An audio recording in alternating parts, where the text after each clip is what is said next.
How's it going? This is Dylan with Dylan Talks Tone.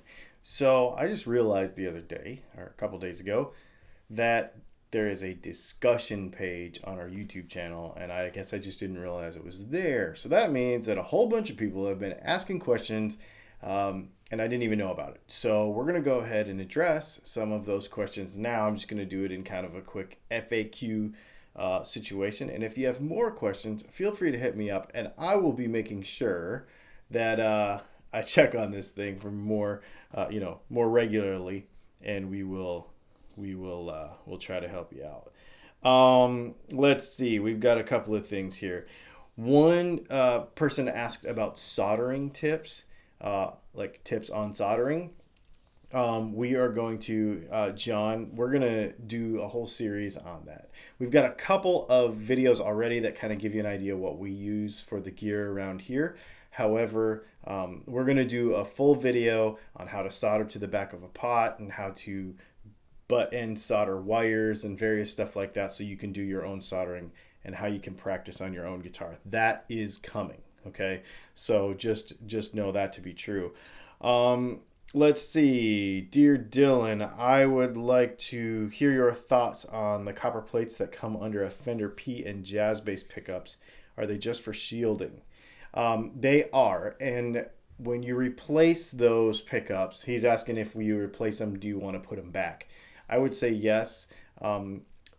P bass and jazz bass pickups are inherently kind of noisy, so any shielding you can have really helps, especially like in a jazz bass where a lot of times the pick guard does not cover up the pickup, so at least on one of them, so you have there's nowhere to put a bunch of shielding, on a lot of those jazz basses. So yeah, I would use it again, definitely. There's a similar question coming up here too. So let's see. Would you tell me your opinion about the difference between an expensive pickup like a DiMarzio Seymour Duncan and a cheap pickup, and why do they sound different? What's the big difference? Is there a special technical production process difference? There is. Well, on most of your production pickups, so actually all the brands mentioned, most of the stuff is automated. So there's kind of a few main characteristics of when you wind a pickup, what they are. So the speed of how fast it's winding, okay? The traverse, which means like when you're winding up a garden hose, you go like this to make sure that it stays even. So that is your traverse, okay, which you control going this way on the pickup, and that would usually be like a number of winds per layer, okay, that's a number. And then the other thing is the tension, how tight you pull on it when you wind the pickup. Most of that stuff, from the brands mentioned at least, are all automated, okay. And so a hand wound pickup made by hand, like here at Dylan Pickups, we use it's a knob that adjusts the speed manually, okay, so that's manual. And then the traverse, which is this way, and the tension is just my hand. I don't have another instrument that does that. It literally is just my hand, and it's totally by feel. The gives and takes to that are, a lot of people will say that the automated process will give you a more consistent product.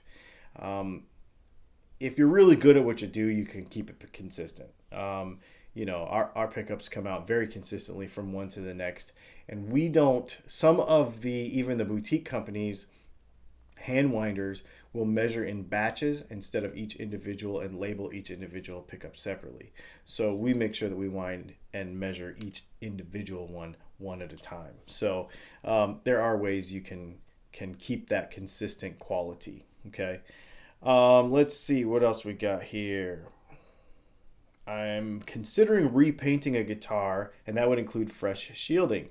But knowing what copper does to electromagnetic fields, would it be a bad idea to use copper tape in the cavity instead of shielding tape?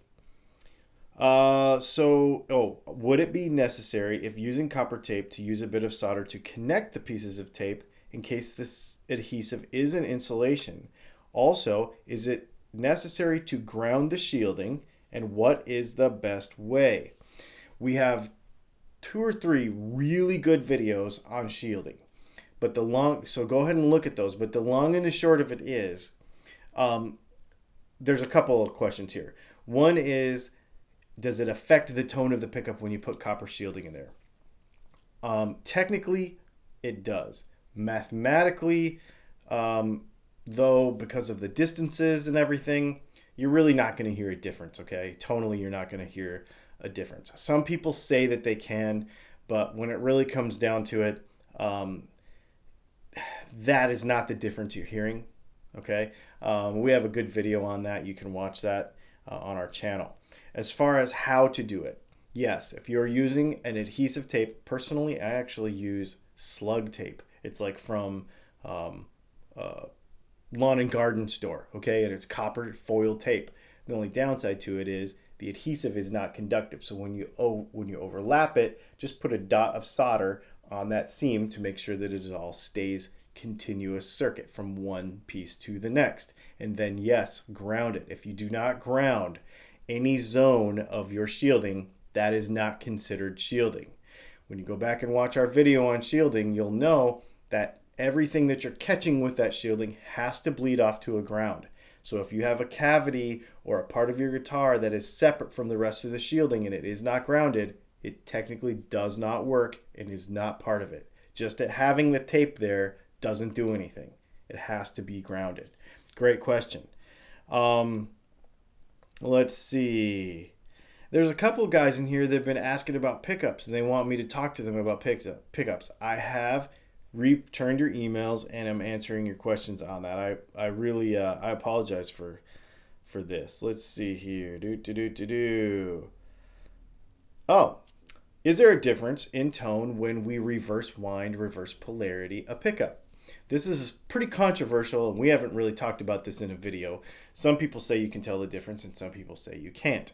I'm going to tell you that technically and mathematically you might be able to tell a difference. However, this is this thing I always answer these types of questions with. First of all, let's talk about what it is. When you wind a pickup polarity north up and you wind it clockwise, and then you take the other pickup and you wind it the other way with polarity south, and you put them both together, and then that way when you put those pickups both on at the same time, they hum cancel each other.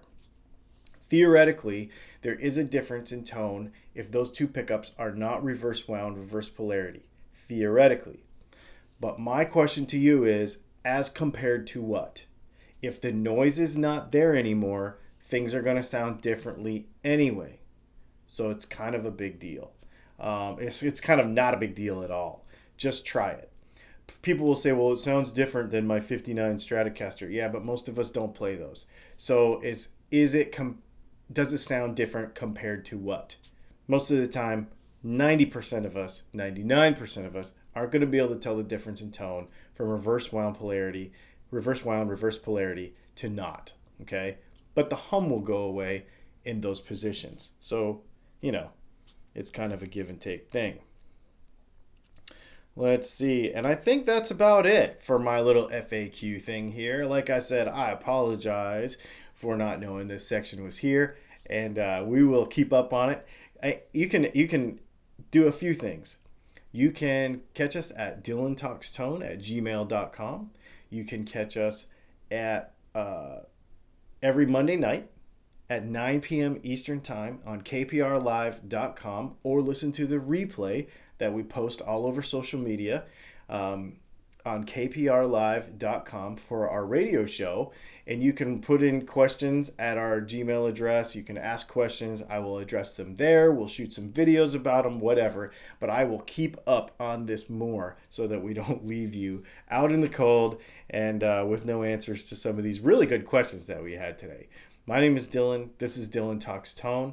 Like I said, check out kprlive.com at 9 p.m. Eastern Time on Monday nights, or you can check out the replay that we post all over social media the next day, or right here at Dylan Talks Tone on YouTube. Have a great day.